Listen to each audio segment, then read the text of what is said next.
name's Cade. I'll be your student physical therapist today, working under the direction of Dr. Clawson. I'm going to be palpating a few structures across your body. We're going to start in this prone position, and then I'll be palpating on your lower back, and then a little bit down onto your glutes, under your gluteal fold right here. Is that all okay with you? Yeah. Okay, I'll double check as we get closer as well. So first, I'm going to palpate here to find her PSIS. This is a large and important landmark, as it's the attachment for the posterior sacroiliac ligament, and then also I can follow the two as I go in from the PSIS. I can find the spine of S2 right here. If I take S2, follow that up to S1, and then find their L5. That is a very common place for low back pain, and it also is a big landmark to help me find the rest of the lumbar vertebrae, work my way up to the thoracic spine as well. From here, I will also find, I can make my way down to find the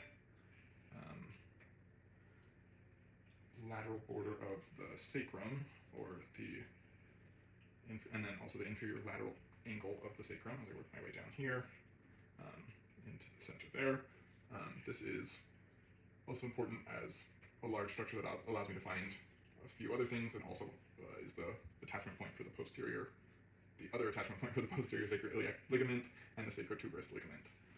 And then down here lower, and now Kelsey, I am going to palpate just under that gluteal fold there. Okay.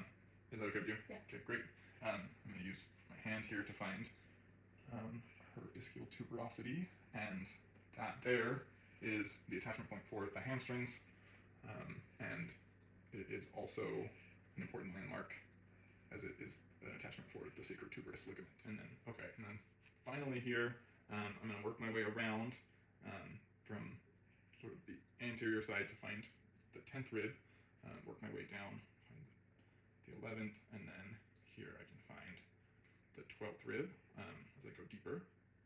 The 12th rib is important as I can work my way up it to find T12,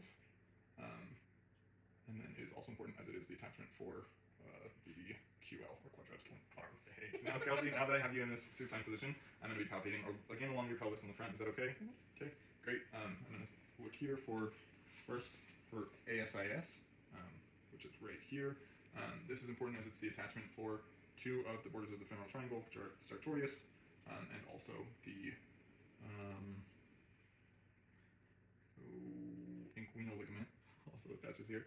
And then as I move down here, Kelsey, I'll have you cross your ankle over this knee for me. Perfect.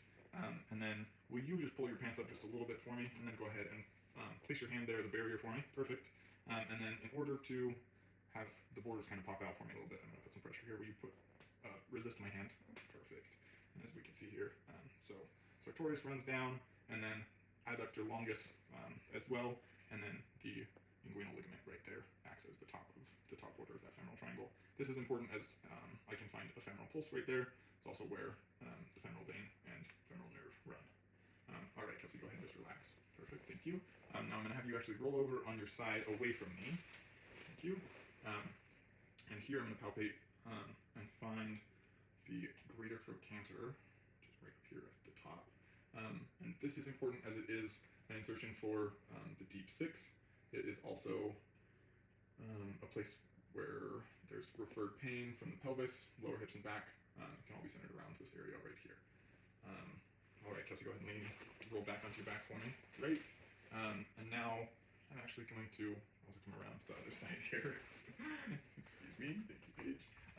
Okay, I'm going to palpate your liver, okay? Now, as I get kind of under here, I'm going to come right up under your ribs. I'm going to go a little bit deep. It might be a little uncomfortable. I'm going to have you take a deep breath in. Good. And a deep breath out. Perfect. Okay. And I just felt her liver kind of slide under my fingers there. This is important. If there's tenderness, then as I palpate that, I'll need to refer Kelsey out to see a physician. And then also it's helpful in locating other structures, such as the kidneys behind it, and then also the spleen opposite on the other side. All right. And then we're going to move up into the neck here.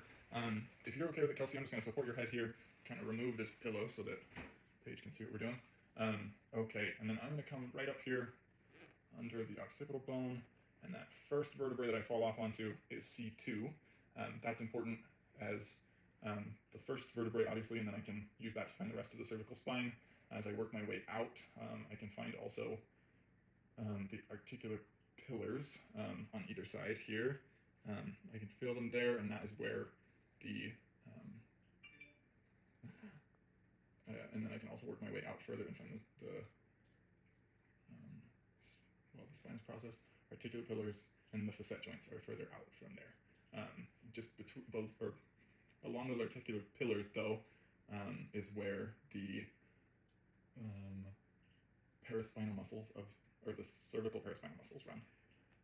All right, go ahead and relax there for me. And then I'm going to go a little bit down along here and follow your cervical spine. The most prominent there should be C7 that I feel, right under there. Perfect. And then I'm going to go just one above it. That should be C6, and I will confirm. But Kelsey, will you flex your head forward, put your chin towards your nose, towards your chest? Perfect. And then I'm also going to have you look back up towards me. Great. Okay. All right, go ahead and relax. So when she flexes her neck, that C6 pops out at my fingers, and then when she extends, it disappears. And those are important as they also are big landmarks to help me find the rest of, the cervical spine in between that and C2, and then on my way down the thoracic spine. And then finally, I'm going to come down right along your neck here, just past those trap muscles, and the first bony structure that I run into just under the clavicle there is the first rib. And that rib is an important structure as it is kind of the end of the neck and the beginning of the thoracic cavity. It's also an insertion point for the scalene muscles as well as subclavius. All right, Kelsey, now in the seated position, I'm going to palpate some structures on your shoulder, working down your elbow and hand. Is it okay if I touch your shoulders? Okay, great. All right, so now as I move my way through here in the shoulder region, I'm going to work my way down, kind of feel around for the major structures. First is the AC joint, so just right here ahead, I want to confirm, feel where the clavicle and that acromion come together. This is where posteriorly and anteriorly they meet up. This is a common place for joint separation. It's also an easy way to find the scapular spine because the acromion process follows it back around and turns into the scapular spine. This scapular spine here is important for finding those posterior rotator cuff muscles, supraspinatus and infraspinatus here. I can also follow that down to the border here of her scapula, which are insertion points for the rhomboids. As I go down further, this is where I will find the inferior angle of the scapula, right along the edge there. I can make that more prominent. If I have Kelsey, will you put your hand behind your back? Yep, perfect.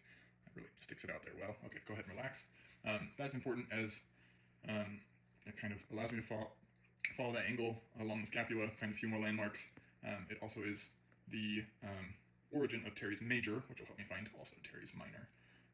And then as I go back up to the shoulder here, Kelsey, I'll actually have you just swing your legs around, face me, perfect. And now, as we keep going here, I want to go back and follow that spine along as the acromion there, and then I can go just deep to, there we go, just deep to that acromion there is the subacromial space. And then if I drop in, clearly I can find that space, which is the general region for rotator cuff tendons. There's also a bursa in there that can get inflamed, causing bursitis. And then along with that, I've got the greater tuberosity here, right up there on the top. And this is the site for the insertion of the rotator cuff muscles, and it is also good to find a landmark to find supraspinatus that inserts there, and then also the intertubercular groove where the biceps tendon will run through. Finally, up here on the shoulder is the coracoid process, coming off here in the front. Right, and this is the bony enter that I have right there. There it is, found it. This serves as the attachment for two important muscles. There's the biceps, and also for pectoralis minor. All right, and then now moving on down your arm, I'm going to come along here, and first I'm actually going to find your lateral epicondyle, which is right out here on this far side, and that will actually help me find a handful of things. First, the lateral epicondyle is the insertion point for all of the wrist extensors, and then it will also drop. If I continue down, use that as an I-15 structure, I can find the head of the radius here, going right through there, okay? And then Kelsey, I'm actually just gonna have you twist your wrist just like that for me, perfect. And I can feel that the radial head kind of spin around between my fingers there. And the radial head is obviously an important landmark, as I can kind of follow that all the way down, and kind of make sure that she has her full range of motion there. On the other side here, I have the medial epicondyle, and that is important as it is the attachment for all of the wrist flexor muscles. You're also able to locate the olecranon process, that's a little bit more posterior from there. And then I will follow this down, keep on going here. Kelsey, I'm going to have you kind of flex your hand, yep, just like that, perfect. If I go right in here in the anatomical snuff box, I can go deep to it, and then I'm actually going to have you kind of twist your wrist back and forth just like that. Yep, perfect. There's the scaphoid bone, and as she ulnar deviates, I can feel it popping out into my thumb, and then if she deviates radially, it disappears there. That is an important bone, as it is a common injury in a fall on an outstretched hand, and if it is fractured entirely off there, it can lead to bone death and cause some serious problems. All right, and then on the other side here, Kelsey, again, I'm going to have you kind of wiggle your wrist back and forth for me. Good. Right there, perfect. Okay, go ahead and relax. This is the triquetral bone. This is important as just palmar side of it, I can find the pisiform, and then also this is a good landmark to help me find the tunnel of Guillain, which is where I can find the ulnar nerve. All right, Kelsey, as we keep going down here, I'm going to place my hands around your knees and then again on your ankles. Is that okay? Yeah. Okay, great. So as we work our way in here, feeling around in her knee, looking specifically for the knee joint line, just there, great. This is important as I can follow it around to the lateral collateral ligament on the outside, and then the medial collateral ligament on the inside. As I go, kind of using the palm of my hand, I can come around the side here. It's gonna take me a minute. Generally feel, okay. Right here is the fibular head, and this is an important structure as it's an attachment site for biceps femoris that comes down, and then also an attachment for the LCL and the origin for fibularis longus. And then also, we'll move our way down here to the foot. I'll just have you relax here for me, Kelsey. Right here in this ankle crease, if I kind of come off that, I will land on the talus. This is important as is an attachment point for the ATFL, or the anterior talofibular ligament. Words are so hard. And then I can find that actually as I work my way out from there. And then this ligament resists inversion and plantar flexion at the same time. Great, thank you for helping me out there, Kelsey. So I can feel that really popping out at me as she performs those motions. This is the most commonly sprained ankle ligament. And